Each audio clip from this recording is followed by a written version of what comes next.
शुरू। कुमार वंशम online classes पर आप सभी का हार्दिक स्वागत है, अभिनंदन है।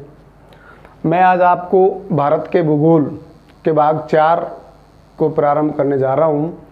उसमें जो टॉपिक शुरुआत में भारत के परिचय को लेकर पढ़ा था वो पूरा हुआ नहीं था, तो कुछ बच्चे बोल रहे थे वहाँ ऑफलाइन क्लासेज में भी सर उसको एक बार आप पूरा ही करा देते, तो मैंने सोचा चलो ठीक है उसको पूरा करा देते हैं।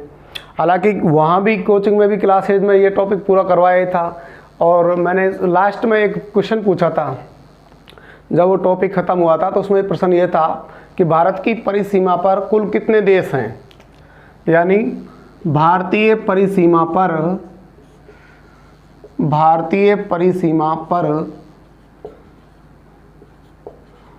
कुल कितने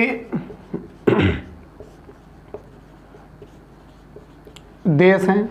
कई बार ये क्वेश्चन ऐसे भी पूछा जा सकता है कि कुल कितने राज्य हैं, यानी इस परिसीमाओं को ऐसे भी पूछ लेता है कि भारतीय स्थलीय सीमा पर कितने राज्य व कितने केंद्र शासित प्रदेश हैं, कितने राज्य व कितने केंद्र शासित प्रदेश हैं। ये 2 प्रश्न अलग अलग हैं।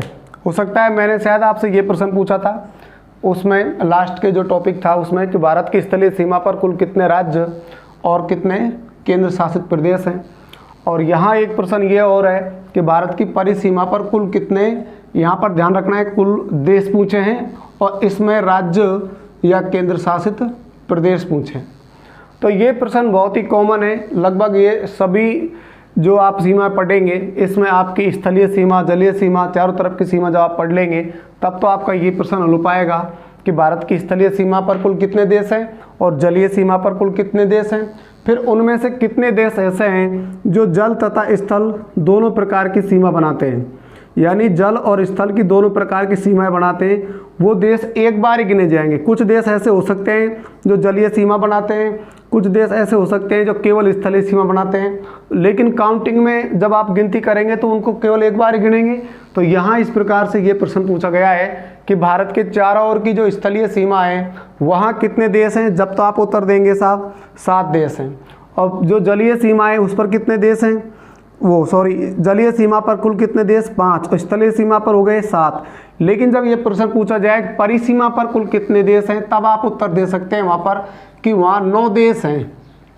वो मैं अभी आपको बताऊंगा कि वो किस किस प्रकार से, यहाँ से कौन कौन से जलीय देश, कौन कौन से स्थलीय देश यहाँ पर नहीं रखे गए हैं, जिनको आपने 9 देश पढ़ा है। इसी प्रकार ये प्रश्न पूछा था कि स्थलीय सीमा है, स्थलीय सीमा पर कुल कितने राज्य हैं। तो पहले हुआ करते थे 17 राज्य। 17 राज्य 7 देशों से सीमा बनाते थे। आपको मैंने बताया था कि भारत की स्थलीय सीमा 15,200 किलोमीटर लंबी है। इसमें 7 देशों से भारत के 17 राज्य सीमा बनाते हैं। लेकिन अब वर्तमान में क्या हुआ कि जो जम्मू कश्मीर राज्य है वो 2 केंद्र शासित प्रदेशों में विभाजित हो गया। तो ये राज्य तो हो गए कितने, 16। तो अब वर्तमान की जो पोजीशन है वो 16 राज्य व 2 केंद्र शासित प्रदेश हो गए। ये ध्यान रखना है अब कि वर्तमान में भारत की जो स्थलीय सीमा है इस पर 16 राज्य लगेंगे और 2 केंद्र शासित प्रदेश लगते हैं। इस प्रकार ये 7 देशों से मिलकर सीमा बनाते हैं। पहले ये जो आपने किताबों में पढ़ा होगा वहाँ पर ये 17 राज्य हुआ करते थे जो 7 देशों से सीमा साझा करते थे। लेकिन वर्तमान में जम्मू कश्मीर 2 केंद्र शासित प्रदेशों में विभाजित होने के बाद अब 16 राज्य रह गए और वो 2 केंद्र शासित प्रदेश अपन ने यहाँ लिख दिए हैं। तो ये एक प्रश्न ऐसे था। अब आपको इसके बारे में बताते हैं।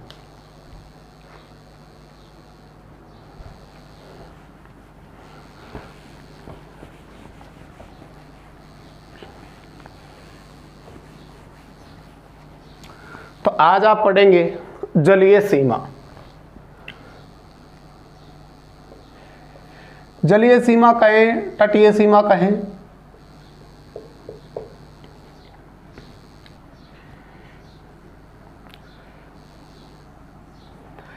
यहाँ से प्रारंभ होती है भारत की जलीय सीमा और यहाँ तक ये दोनों ओर, इधर अरब सागर, इधर बंगाल खाड़ी से जो समुद्री सीमा लगती है इसको भारत की तटीय सीमा, जलीय सीमा, समुद्र तटीय सीमा कह सकते हैं। तो ये है लगभग 6100 किलोमीटर। 6100 किलोमीटर इस सीमा पर भारत के 9 राज्य और 4 केंद्र शासित प्रदेश स्थित हैं। भारत के 9 राज्य और 4 केंद्र शासित प्रदेश हैं। जैसे एक राज्य हो गया यहाँ पर गुजरात, महाराष्ट्र, गोवा, कर्नाटक, ये केरल हो गया, इधर आपका तमिलनाडु हो गया, यहाँ आंध्र प्रदेश हो गया, ये उड़ीसा हो गया, ये आपका हो गया पश्चिम बंगाल। इस प्रकार 9 राज्य हैं, यानी भारत की जो 6100 किलोमीटर लंबी सीमा है उस 6100 किलोमीटर पर 9 राज्य और 4 केंद्र शासित प्रदेश यहाँ पर स्थित हैं। केंद्र शासित प्रदेशों की बात आई तो अपन यहाँ पर देखेंगे कि इसमें इधर एक तो होता है लक्षद्वीप और एक इधर होता है अंडमान निकोबार द्वीप समूह। यहाँ समझ लीजिए ये चारों ओर से जलीय सीमा पर ही है, इसलिए समुद्र तटीय सीमा को जब अपन लक्षद्वीप को और अंडमान निकोबार द्वीप समूह को देखते हैं तो ये सीमा हो जाती है 7516.6 किलोमीटर लंबी। तो यहाँ याद रखना है, जब प्रश्न ये पूछा जाता है कि भारत की समुद्र तटीय सीमा पर कितने राज्य व केंद्र शासित प्रदेश हैं, तब तो उत्तर देना है 9 राज्य और 4 केंद्र शासित प्रदेश। कुल कितनी लंबाई है, तब आप उत्तर दे सकते हैं 7516.6 किलोमीटर। और जब आप 9 राज्य बता रहे हैं तो वो 9 राज्य जो 6100 किलोमीटर लंबी सीमा यहाँ बनाते हैं। इसमें आप ये ध्यान रखें कि जो पश्चिमी सीमा है वो लगती है आपके अरब सागर से, यानी भारत की जो पश्चिमी सीमा है, पश्चिमी तट है, उस पर अरब सागरीय सीमा बनाते हैं। तो इसमें आपके 5 राज्य हैं, अरब सागर के साथ जो सीमा बनाते हैं उसमें 5 राज्य हैं, जिनमें एक राज्य हो गया गुजरात, दूसरा राज्य हो जाएगा महाराष्ट्र,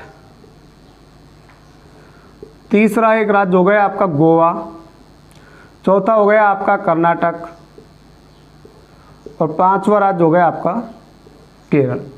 इस प्रकार ये भारत के 5 राज्य हैं जो अरब सागर के साथ समुद्र तटीय सीमा बनाते हैं। इसमें गुजरात हो गया, गुजरात के बाद आपका महाराष्ट्र हो गया, फिर गोवा हो गया, फिर कर्नाटक हो गया, फिर केरल हो गया। तो ये 5 जो राज्य हैं ये पश्चिमी तटीय सीमा पर स्थित हैं और अरब सागर के साथ सीमा बनाते हैं। तो ये आपकी जो सीमा है ये पश्चिमी समुद्र तटीय सीमा कह सकते हैं। इस पर 5 राज्य स्थित हैं। सबसे ज़्यादा जो लंबी सीमा है इसमें गुजरात राज्य की है, यानी प्रश्न कई बार आता है भारत की सर्वाधिक लंबी तटीय सीमा होती है, तो आप उत्तर देना है गुजरात राज्य की। गुजरात राज्य की सबसे लंबी सर्वाधिक लंबी तटीय सीमा है वो गुजरात की है। सबसे छोटी जो तटीय सीमा है वो आपके गोवा राज्य की होती है। अब इधर देखते हैं तो ये पूर्वी तट है। पूर्वी तट पर भारत के 4 राज्य हैं जो बंगाल की खाड़ी के साथ सीमा बनाते हैं। इधर आती होती है बे ऑफ बंगाल यानी बंगाल खाड़ी, इसमें आपका एक पश्चिम बंगाल हो गया, इधर आपका उड़ीसा हो गया, ये आपका आंध्र प्रदेश हो गया, यहाँ आपका जो तमिलनाडु हो गया। तो ये 4 जो राज्य हैं ये ये बंगाल खाड़ी के साथ तटीय सीमा साझा करते हैं। तो इसमें तमिलनाडु हो गया, आंध्र प्रदेश हो गया, उड़ीसा हो गया और पश्चिम बंगाल हो गया। ये 4 राज्य आपके पूर्वी तट पर स्थित हैं और बंगाल खाड़ी के साथ समुद्री सीमा बनाते हैं। ध्यान रखना है तेलंगाना राज्य इस पर नहीं है। तेलंगाना नया जो राज्य बना है ये भारत के अंदर ही भाग स्थित है, अंदर की तरफ है, लेकिन ये सीमावर्ती भाग में स्थित नहीं है। इसका भी एक प्रश्न आता है, वो भी अपन आगे देखेंगे। फिलहाल आप यहाँ देखें कि भारत की जो जलीय सीमा या तटीय सीमा है इस पर कुल कितने राज्य हैं, तब उत्तर देना है 9 राज्य हैं। कितनी सीमा है तब बतानी है आपको 6100 किलोमीटर।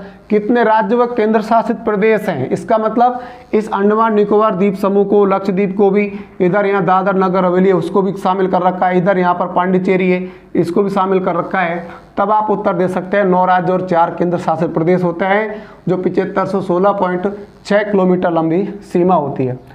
अब कई बार आता है संपूर्ण तटीय सीमा पर सबसे ज़्यादा जो लंबी सीमा है ना वो होती है अंडमान निकोबार द्वीप समूह की, यानी भारत में जो सबसे लंबा समुद्री तट है, सबसे लंबी जो तटीय सीमा है वो आपके है अंडमान निकोबार द्वीप समूह की, जो बंगाल की खाड़ी में स्थित एक बहुत बड़े द्वीप है। यहाँ पर अंडमान निकोबार द्वीप समूह चारों ओर पानी से घिरा हुआ है, इसलिए इसका समुद्र तट सबसे लंबा होता है। तो याद रखना है ये गुजरात से भी बड़ा तट होता है, इसलिए सबसे लंबा तट यदि किसी क्षेत्र का है तो वो अंडमान निकोबार द्वीप समूह का है। राज्यों में बात करें तो उत्तर आपको गुजरात देना है। सबसे लंबी तटीय सीमा आपके गुजरात राज्य की है, सबसे छोटी जो तटीय सीमा है वो आपके गोवा राज्य की है। तो इस प्रकार भारत के ये 9 राज्य हो गए। दोबारा बता देता हूँ, एक तो हो गया आपका गुजरात, दूसरा हो गया आपका महाराष्ट्र, छोटा ये आपका हो गया गोवा, यहाँ आपका कर्नाटक, नीचे आपका केरल, तमिलनाडु, इसके बाद आंध्र प्रदेश, फिर उड़ीसा, फिर आपको हो गया पश्चिम बंगाल। तो ये 9 राज्य थे जो भारत की तटीय सीमा पर स्थिति होती है। इनकी कुल लंबाई 6100 किलोमीटर होती है। यदि अंडमान निकोबार द्वीप समूह और लक्षद्वीप को भी सम्मिलित किया जाए तो इनकी लंबाई होती है 7516.6 किलोमीटर। अब ये 9 राज्य व 4 केंद्र शासित प्रदेश, 4 यूटीज यहाँ पर स्थित होते हैं। तो ये आपका एक प्रश्न जनरली कई बार बनता है कि भारत की स्थलीय सीमा पर या जलीय सीमा पर कितने राज्य हैं, तो वहाँ 9 राज्य हैं। कितने केंद्र शासित प्रदेश हैं, तो 4 केंद्र शासित प्रदेश वहाँ पर स्थित होते हैं। अब ध्यान रखना है, अभी आपसे थोड़ी देर पहले मैंने स्थलीय सीमा पर बताया था। स्थलीय सीमा पर कितने राज्य हैं, तो स्थलीय सीमा पर 16 राज्य। जलीय सीमा पर कितने राज्य हैं, जलीय सीमा पर है 9 राज्य। ऊपर कितने केंद्र शासित प्रदेश हैं, तो यहाँ पर 2 यूटी, 2 केंद्र शासित प्रदेश हैं। यहाँ कितने हैं, यहाँ पर 4, यानी कि 4 केंद्र शासित प्रदेश स्थित हैं। तो स्थलीय सीमा पर 16 राज्य, 2 केंद्र शासित प्रदेश, जलीय सीमा पर 9 राज्य, 4 केंद्र शासित प्रदेश। ऐसे ही यदि प्रश्न ये हो कि भारत के कितने राज्य ऐसे हैं जो जल तथा स्थल दोनों प्रकार की सीमाएं बनाते हैं, यानी भारत के कितने राज्य ऐसे हैं जो जल तथा स्थल दोनों प्रकार की सीमा बनाते हैं, तो यहाँ याद रखेंगे स्थलीय व जलीय, ये दोनों प्रकार की सीमा बनाते हैं स्थलीय व जलीय सीमा पर। तो यहाँ ये 2 राज्य हैं। एक राज्य होगा आपका गुजरात, ये जल तथा स्थल दोनों सीमा बनाता है, और दूसरा राज्य होगा आपका पश्चिम बंगाल। तो पश्चिम बंगाल और गुजरात ये 2 राज्य ऐसे हैं जो जलीय तथा स्थलीय दोनों प्रकार की सीमा बनाते हैं। यहाँ तो आपका पश्चिम बंगाल होगा, ये आपका गुजरात होगा, ये ध्यान रखना है। ऊपर ये स्थल से लगता है पाकिस्तान से, नीचे जलीय सीमा बनाता है। ऐसे ही ये पश्चिम बंगाल ऊपर स्थलीय सीमा बनाता है, नीचे जलीय सीमा बनाता है। तो एक राज्य तो हो गया गुजरात और दूसरा राज्य हो गया पश्चिम बंगाल। यहाँ 2 राज्य भारत के ऐसे हैं जो जल तथा स्थल दोनों प्रकार की सीमाएँ बनाते हैं। तो ध्यान रखना है, एक प्रश्न आपका ये बन सकता है, स्थलीय सीमा पर कितने राज्य व केंद्र शासित प्रदेश, तो 16 राज्य और 2 केंद्र शासित प्रदेश। जलीय सीमा पर कितने राज्य, केंद्र शासित प्रदेश, तो जलीय सीमा पर 9 राज्य, 4 केंद्र शासित प्रदेश। और स्थलीय व जलीय सीमा पर कितने राज्य हैं, तो यहाँ केवल ये 2 राज्य हैं। ये 2 राज्य जो होते हैं इनमें एक गुजरात है, एक आपका पश्चिम बंगाल है। तो ये 2 राज्य ही जल तथा स्थल दोनों प्रकार की सीमाएं बनाते हैं। अब कई बार प्रश्न ये आता है कि भारत में कितने राज्य ऐसे हैं जो किसी प्रकार की कोई सीमा नहीं बनाते। प्रश्न क्या है कि भारत में कितने राज्य ऐसे हैं या केंद्र शासित प्रदेश ऐसे हैं जो किसी भी प्रकार की सीमा नहीं बनाते। इनको कहेंगे भारत के आंतरिक राज्य या स्थलाबद्ध राज्य, यानी कि किसी भी देश से ना स्थलीय सीमा बनाएंगे ना जलीय सीमा बनाएंगे तो भारत के आंतरिक राज्य या स्थलाबद्ध राज्य कहलाते हैं। तो ये भारत के आंतरिक राज्य या स्थलाबद्ध राज्य हैं, वो होते हैं साहब 5। और ऐसे भारत के केंद्र शासित प्रदेश भी हैं जो किसी राज्य या किसी देश के साथ कोई सीमा नहीं बनाते, तो अब वो स्थलीय सीमा या जलीय सीमा नहीं बनाते, तो वो होते हैं 2। तो यहाँ पर आप पहले याद रखें 5 राज्य और इसके बाद में 2 केंद्र शासित प्रदेश, यानी 2 यूटी जैसे हैं जो किसी के साथ कोई सीमा नहीं बनाते। तो पहले मैं बता देता हूँ 5 राज्य। एक तो होता है हरियाणा, इसके बाद मध्य प्रदेश, इसके बाद छत्तीसगढ़, एक होता है झारखंड और 5 होता है तेलंगाना। ये 5 राज्य ऐसे हैं जो किसी भी देश के साथ ना तो स्थलीय सीमा बनाते हैं ना ही जलीय सीमा बनाते हैं, अर्थात ये किसी प्रकार की कोई परिसीमा पर स्थित नहीं है। किसी भी प्रकार की परिसीमा पर ये राज्य स्थित नहीं है। इनको अपन आंतरिक राज्य या स्थलाबद्ध राज्य कह सकते हैं। ध्यान रहे, स्थलीय सीमा पर राज्य होते हैं 16, जलीय सीमा पर राज्य होते हैं 9, और यहाँ है कि किसी प्रकार की कोई सीमा नहीं बनाते, उनमें राज्य होते हैं आपके 5, और दोनों प्रकार की सीमा बनाते हैं जल तथा स्थल, उनमें राज्य होते हैं 2। अब कई बार ऐसे आता है कि भाई ये 5 राज्य हैं तो साथ 2 केंद्र शासित प्रदेश भी होंगे, तो यहाँ जो वो 2 केंद्र शासित प्रदेश हैं, 5 राज्य और 2 केंद्र शासित प्रदेशों में, 5 राज्य तो ये बता ही दिया आपको, अब 2 केंद्र शासित प्रदेश, तो इनमें एक तो होता है दिल्ली और एक होता है चंडीगढ़। दिल्ली और चंडीगढ़ 2 केंद्र शासित प्रदेश भारत के ऐसे हैं जो ना तो स्थलीय सीमा पर स्थित हैं और ना ही जलीय सीमा पर स्थित हैं, या यूं कह सकते हैं किसी भी देश के साथ किसी भी प्रकार की सीमा ये नहीं बनाते हैं। कौन कौन से? दिल्ली और पांडिचेरी। अब आप आसानी से उत्तर दे सकते हैं कि भारत के 5 राज्य और 2 केंद्र शासित प्रदेश, यानी ये भारत के 5 राज्य और 2 केंद्र शासित प्रदेश ऐसे हैं जो किसी प्रकार की कोई सीमा नहीं बनाते, इनको आंतरिक राज्य या स्थलाबद्ध क्षेत्र कह सकते हैं। तो याद रहे ये परिसीमा वाला टॉपिक था, ये थोड़ा अटपटा सा ही रहता है, यहाँ पर प्रश्न पूछने की प्रकृति काफ़ी जटिल रहती है, इसलिए स्पष्ट याद रखें। कई बार केवल राज्य राज्य ऑप्शन में होते हैं, कई बार राज्य और केंद्र शासित प्रदेश ऑप्शन में होते हैं। ऑप्शन को अच्छे से समझें, फिर उसके बाद आप सही उत्तर का चयन करें। तो यहाँ आप स्पष्ट हो गया है कि स्थलीय सीमा पूछना है, जलीय सीमा पूछना है, जल तथा स्थलीय सीमा पर कोई क्वेश्चन आता है, या आंतरिक राज्य या स्थलाबद्ध राज्यों के साथ में यदि कोई क्वेश्चन आता है तो आप आसानी से हल कर सकते हैं।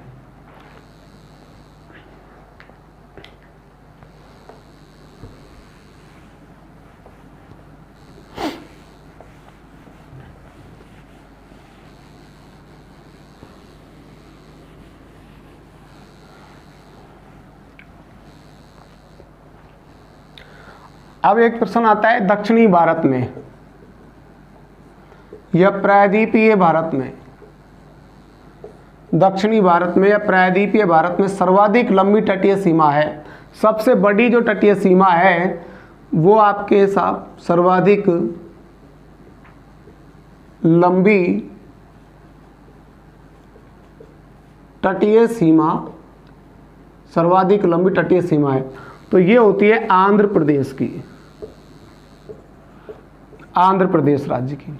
होता क्या है, आपका प्रश्न ध्यान से देखें कि गुजरात की स्थिति इस प्रकार होती है, तो ये जो कर्क रेखा गुजरती है गुजरात से, तो कर्क रेखा के नीचे होता है दक्षिणी भारत, तो आधा जो गुजरात का ऊपरी हिस्सा है ना, ये वाली तटीय सीमा ये उत्तर में है और इसके नीचे होता है दक्षिणी, तो ये वाला जो सीमा वाला भाग होता है तटीय सीमा, ये थोड़ा छोटा होता है। आगे जब आप यूँ देखेंगे तो यहाँ आंध्र प्रदेश होता है, आंध्र प्रदेश का जो ये तटीय सीमा वाला भाग होता है ये थोड़ा बड़ा होता है, इसलिए यहाँ ये प्रश्न कह सकते हैं कि दक्षिणी भारत या प्रायद्वीपीय भारत में सबसे बड़ी या सर्वाधिक लंबी तटीय सीमा होती है, तो वो आपके होती है साहब आंध्र प्रदेश राज्य की।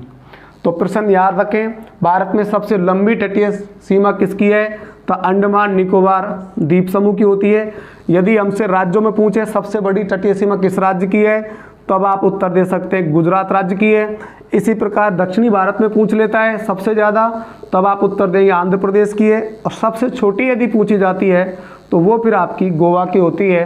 तो ये 4 फैक्ट आपके यहाँ पर इस तटीय सीमा या जलीय सीमा से रिलेटेड होते हैं, कई बार ये प्रश्न पूछा वहाँ पर जाता रहता है। तो ये आंध्र प्रदेश हो गया, प्रायद्वीपीय भारत में सर्वाधिक लंबी तटीय सीमा वाला राज्य आपका आंध्र प्रदेश है। इस प्रकार परिसीमा वाला टॉपिक हो गया। अब आपको मैं वो मेजर प्रश्न बता देता हूँ जहाँ आपने सीमावर्ती देश पढ़े थे। तो कई बार ये पूछा जा सकता है भारत की परिसीमा पर कितने देश हैं, तो एक बार आप देखें कि परिसीमा पर देश कितने हैं। पहले यहाँ देखे आपने स्थलीय सीमा पर,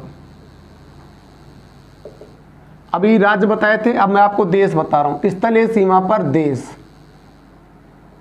तो यहाँ है साहब 7 देश। 7 देशों में आपको पाकिस्तान पढ़ाया था, अफगानिस्तान पढ़ाया था,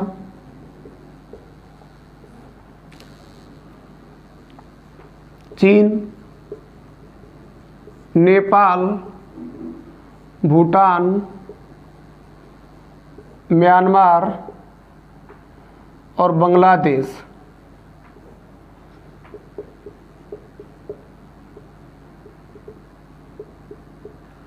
ये 7 देश थे। स्थलीय सीमा पर कितने देश हैं, तो स्थलीय सीमा पर आपके हो गए साहब ये 7 देश। अब इन 7 देशों में सबसे ज़्यादा जो सीमा लगती थी वो आपको मैंने बताई थी 4094 किलोमीटर बांग्लादेश से, और सबसे कम जो सीमा लगती है वो 80 किलोमीटर या 106 किलोमीटर आपको बताया था, वो लगती है अफगानिस्तान से। तो ध्यान रहे स्थलीय सीमा पर 7 देश हैं। अब आपको जलीय सीमा बताते हैं। तो जलीय सीमा पर जो देश हैं वो एक तो आपका यहाँ जो देश होता है ना, ये पाकिस्तान, ये जलीय सीमा बनाता है भारत के साथ। इधर आपका ये जो देश बताया था यहाँ पर, यहाँ होता है बांग्लादेश। तो बांग्लादेश भी भारत के साथ में क्या जलीय सीमा बनाता है। इधर एक देश बताया था म्यांमार, तो म्यांमार से भी भारत की जो है जलीय सीमा यहाँ पर लगती है। और यहाँ जो बताया था वो देश था मालदीव, मालदीव से भारत की जलीय सीमा लगती है। और यहाँ आपका एक देश हो गया श्रीलंका, इससे भी भारत की जलीय सीमा लगती है। अब थोड़ा दूर यदि कभी कभी किसी किताब में मैंने देखा हुआ है कि यहाँ एक देश होता है इंडोनेशिया, इसको कभी तो जलीय सीमा पर मानते हैं, कभी इसको नहीं मानते हैं। लेकिन इतना याद रखना है कि ग्रैंड चैनल है ना, वो यहाँ पर, यहाँ ग्रेट निकोबार द्वीप होता है, अंडमान निकोबार द्वीप समूह में जो ग्रेट निकोबार है, यहाँ से ग्रेट निकोबार के साथ एक ग्रैंड चैनल से जुड़ा हुआ है, जो इंडोनेशिया का जावा और सुमात्रा है, तो यहाँ पर आती है। तो ये जो जलीय सीमावर्ती है, यदि वहाँ डायरेक्ट प्रश्न ये पूछा जाए भारत की जलीय सीमा पर स्थित देश हैं और ऑप्शन में इस प्रकार से दे रखा है इंडोनेशिया भी है, तब अपन को समझना है कि इंडोनेशिया जलीय सीमा पर है। बाकी बुकों में ये कहीं पर भी नहीं है। आप चाहे एनसीईआरटी किताब पढ़ेंगे, चाहे आरबीएससी किताब पढ़ेंगे, उसमें ये स्पष्ट वर्णन है ही नहीं कि इंडोनेशिया भारत की जलीय सीमा पर स्थित है। यहाँ आपको जरूर मिल जाएगा कि 8 डिग्री चैनल से जो अलग हो रहा है वो मालदीव है। तो यह मनिकोय और मालदीव के बीच में 8 डिग्री चैनल है, तो जलीय सीमा बनाता है। यहाँ आपको मिल जाएगा मन्नार खाड़ी और पाक जलरोध मध्य होता है, इसके बीच में जो भारत और श्रीलंका के बीच जलीय सीमा बनाता है। तो यहाँ 2 देश तो आपके ये हो गए, तीसरा हो गया पाकिस्तान, इधर बांग्लादेश, इधर हो गया म्यांमार। इस प्रकार ये 5 देश आपके जलीय सीमा बनाते हैं। तो ध्यान रहे, पाकिस्तान, नीचे हो गया आपका मालदीव, इधर आपका हो गया तीसरा बांग्लादेश, चौथा हो गया आपका म्यांमार, इधर हो गया 5वां आपका श्रीलंका। और यदि ऑप्शन के हिसाब से हो और आपको अच्छे से समझ में आ रहा है तब आप इस पर चर्चा कर सकते हैं, बाकी इतना उल्लेख इसका है नहीं। तो ये 5 देश हो गए। अब मैं दोबारा बताऊं तो स्थलीय सीमा पर कितने देश, 7, और जलीय सीमा पर कितने देश, ध्यान रखना है। जलीय सीमा पर हो गए आपके कितने देश, 5 देश हो गए। अब जल तथा स्थल पूछ ले, यदि आपसे पूछा जाए कि भारत की जलीय व स्थलीय सीमा पर कुल कितने देश हैं, तो जलीय और स्थलीय सीमा पर जो देश हैं वो कितने हो गए साहब। तो देखो ऐसे प्रश्न को केवल इतना ध्यान रखना है कि जो जलीय और स्थल दोनों में है, यानी जल से भी सीमा बना रहे और स्थल से भी सीमा बना रहे, तो ऐसे देश है केवल 3 देश। ध्यान सुनना, क्योंकि ये पाकिस्तान, बांग्लादेश और म्यांमार, ये 3 देश ही ऐसे होंगे जो जल से भी और स्थल से भी सीमा बनाएंगे। तो यहाँ पर ये केवल 3 देश होंगे। ये होंगे एक तो पाकिस्तान, दूसरा आपका होगा बांग्लादेश और तीसरा आपका होगा म्यांमार। तो ये 3 देश ऐसे होंगे जो जल तथा स्थलीय दोनों प्रकार की सीमा यहाँ बनाते हैं। तो जलीय तथा स्थलीय दोनों प्रकार की सीमा पर 3 देश। और ऐसे कितने देश होंगे जो केवल जलीय सीमा बनाते हैं, केवल और केवल जलीय सीमा बनाते हैं। तो उस प्रश्न का उत्तर अपन दे सकते हैं 2 देश, मालदीव और श्रीलंका। यहाँ केवल शब्द का ध्यान रखना है। यदि हमसे पूछा जाए केवल स्थलीय सीमा बनाते हैं, तो केवल स्थलीय सीमा में तो फिर क्या है, ये देश है ना, ये आपके जलीय सीमा बना रहे हैं, तब इनको हटा देंगे, तब आप उत्तर क्या देंगे, केवल स्थलीय सीमा बनाने वाले देश तो हो गए कितने, तब आप उत्तर देंगे 4 देश। और केवल जलीय सीमा जो बनाते हैं, केवल जलीय सीमा, तब आप उत्तर दे सकते हैं 2 देश। तो ऐसे यहाँ पर याद रखें कि भारत की परिसीमा पर अब कुल कितने देश हो गए, तो भारत की परिसीमा पर, परिसीमा यानी 4 ओर की सीमा है, इस परिसीमा पर 9 देश हो गए। अब आप सोच रहे होंगे 9 देश कैसे भाई, 7 देश तो ये हो गए और 2 देश ये हो गए, 8वां मालदीव और 9वां श्रीलंका।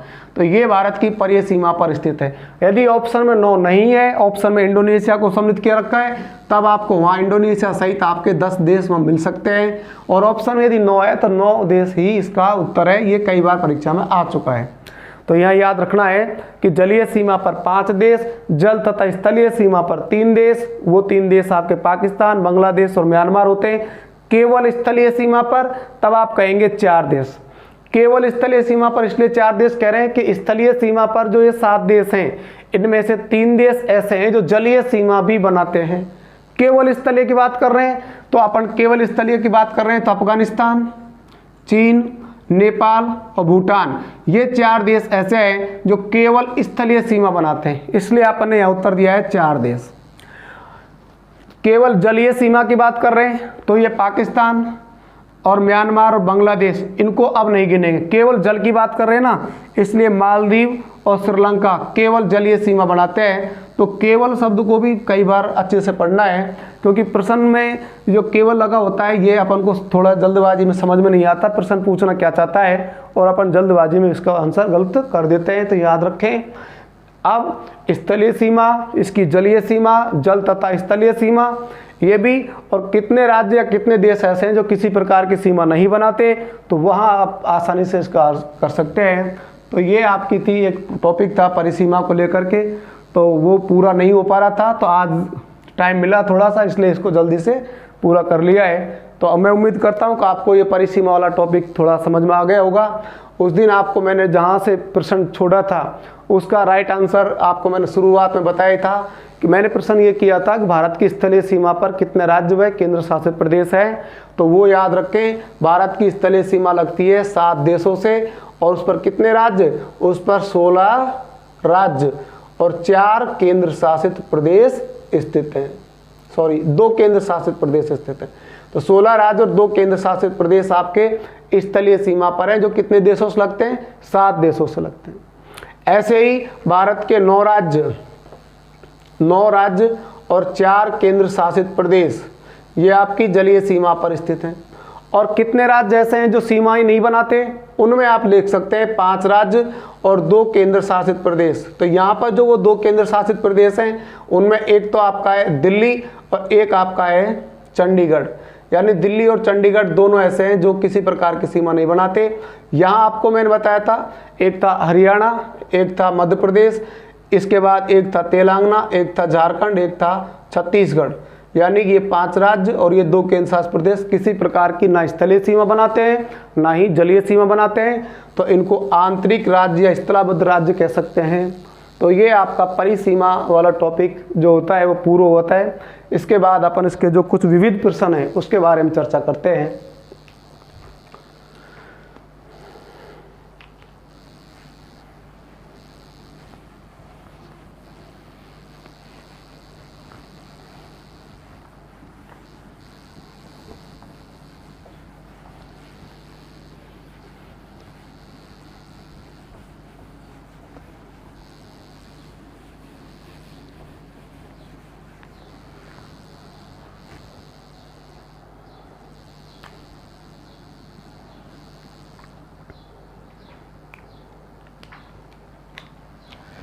एक प्रश्न आता है,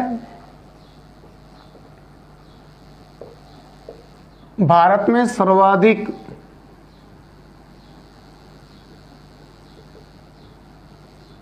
अक्षांशीय विस्तार,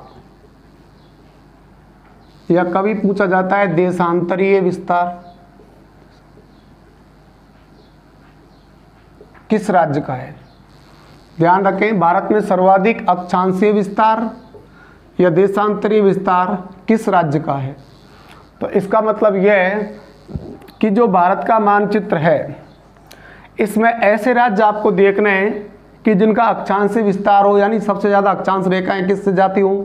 देशांतरीय विस्तार की बात करें तो सबसे ज़्यादा देशांतरीय रेखाएं किन किन राज्यों से गुजरती है। तो ऐसा प्रश्न आपको ऑप्शन में से पहचानना है। तो मैं ये बता दूं, यहाँ एक राज्य होता है इस प्रकार से लंबा लंबा, यहाँ ये होता है महाराष्ट्र। महाराष्ट्र का जो ये देशांतरीय विस्तार है ये सबसे ज़्यादा है, या यूँ कह सकते हैं कि देशांतर रेखाओं के हिसाब से महाराष्ट्र सबसे ज़्यादा विस्तार रखता है। तो यहाँ जो ये महाराष्ट्र राज्य है ये सबसे ज़्यादा देशांतरीय विस्तार आपका रखता है। अब देशांतरीय विस्तार रखा हुआ है, इसका मतलब ये यहाँ से, तो ये आपका हो गया पश्चिम और ये आपका हो गया पूरब। तो इसका मतलब ये समझ लीजिए कि भारत में सबसे ज़्यादा पूरब से पश्चिम, भारत में सबसे ज़्यादा पूरब से पश्चिम विस्तार किस राज्य का है? तो वो आपका उत्तर हो गया आपका महाराष्ट्र। यानी महाराष्ट्र भारत का ऐसा राज्य है जहाँ सबसे ज़्यादा विस्तार है पूर्व से पश्चिम की ओर, और पूर्व से पश्चिम की ओर विस्तार है इस प्रकार से सबसे ज़्यादा विस्तार है, तो ये देशांतर रेखाएं गुजरती हैं। इसलिए अपन कह सकते हैं कि भारत में देशांतरीय विस्तार रखने वाला, यानी भारत में देशांतरीय विस्तार रखने वाला जो राज्य है सर्वाधिक बड़ा है वो आपका है महाराष्ट्र। तो कई तरीके से मैंने आपको बताया है, यह याद रखेंगे कि भारत में सबसे ज़्यादा देशांतर रेखाएं यदि किसी राज्य से गुजरती है तो वो आपको हो गया महाराष्ट्र, इसलिए भारत का सबसे ज़्यादा देशांतर विस्तार हो गया महाराष्ट्र का। ये जो खड़ी रेखाएं होती हैं इस प्रकार से आपको मैंने शुरुआत में ग्लोब पर बताई थी, वो देशांतर रेखाएं होती है। इधर से इधर जब विस्तार देखें तो इधर आप पश्चिम है, इधर आपका पूर्व है, तो पूर्व से पश्चिम या पश्चिम से पूर्व की ओर सर्वाधिक विस्तार रखने वाला राज्य है वो आपका महाराष्ट्र है। तो भारत का सर्वाधिक देशांतर विस्तार किस राज्य का हो गया? महाराष्ट्र का हो गया। ऐसे ही यदि अक्षांशीय विस्तार की बात करेंगे तो यहाँ एक राज्य होता है जिसका नाम है छत्तीसगढ़।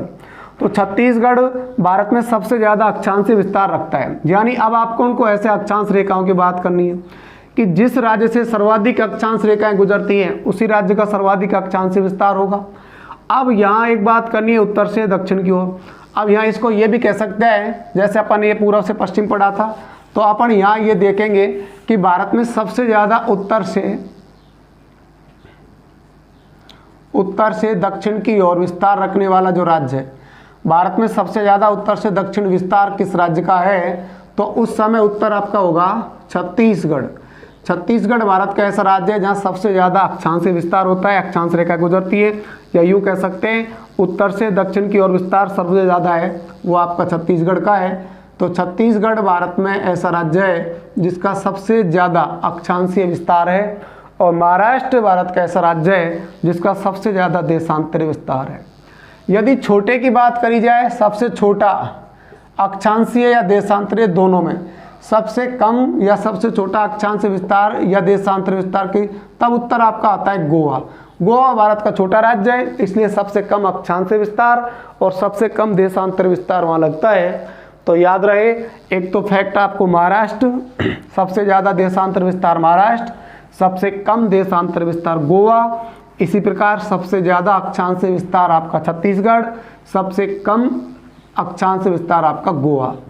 तो गोवा दोनों में सबसे कम है, अक्षांशीय विस्तार में भी सबसे कम है, देशांतर विस्तार में भी सबसे कम है।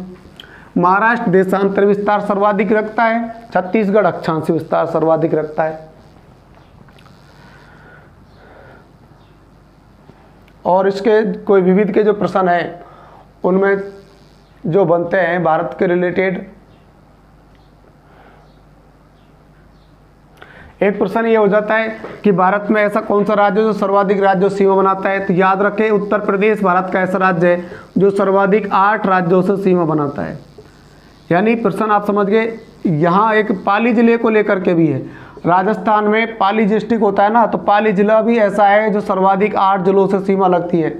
यानी पाली राजस्थान का ऐसा जिला है जिससे 8 जिलों की सीमा लगती है। ऐसे ही यूपी भी भारत का ऐसा राज्य है जिसकी सर्वाधिक 8 राज्यों से सीमा लगती है। इस प्रकार ये जो टॉपिक है विविध को लेकर यहाँ पर ये पूर्ण होता है। तो हमने ये पढ़ा है भारत का सामान्य परिचय, उसमें शुरुआत से जो मैंने बताया था आपको भारत के भाग 1 में शायद आपको नामकरण पढ़ाया था। इसके बाद आपको मैंने स्थिति विस्तार वो पढ़ा रखा है, उस वीडियो को आप देख सकते हैं। एक आपको मैंने क्षेत्रफल आकृति उस वाले में पढ़ा रखा है, भारत की क्षेत्रफल और आकृति। ये टॉपिक थोड़ा बड़ा था जिसको अपन ने परिसीमा के रूप में पढ़ा है, तो ये भारत की परिसीमा वाला टॉपिक हो गया। आज ये टॉपिक पूरा हो गया, तो आपने ये पढ़ा हुआ है भारत एक परिचय, यानी भारत का सामान्य ज्ञान, भारत किस प्रकार से परिचय यहाँ पर रखता है, तो वो आपने पढ़ लिया। इसमें आपने स्थलीय सीमा, जलीय सीमा, ये सभी प्रकार की सीमाएं आपने पढ़ ली हैं। इस प्रकार आपका अब जो आगे का यदि शेड्यूल रहेगा उसके हिसाब से आपको भारत के भौतिक प्रदेश, भारत की जलवायु, भारत के खनिज संपदा संसाधन और भी जो टॉपिक होंगे वो धीरे धीरे रिलेटेड रहेंगे। लेकिन क्या है, कुछ इंटरेस्ट नहीं होता बच्चों को क्लास देखने में, तो फिर हम भी ये सोचते हैं कि चलो ठीक है, एक तो ऑफलाइन की व्यस्तता इतनी सारी होती है, 8-10 क्लासों के बीच में टाइम निकाल पाते हैं, कुछ इंटरेस्ट होता है, कुछ इंटरेस्ट नहीं होता, इसलिए फिर हम भी क्लास लेना थोड़ा उचित नहीं समझते, इसलिए कई बार डिले हो जाता है। पर बच्चों ने कहा कल क्लास में कह दिया सर आप उस टॉपिक को तो पूरा कर दीजिए कम से कम, तो हमने ये टॉपिक आज आपका पूरा किया है। इसके लिए आप बहुत बहुत धन्यवाद। Thank you.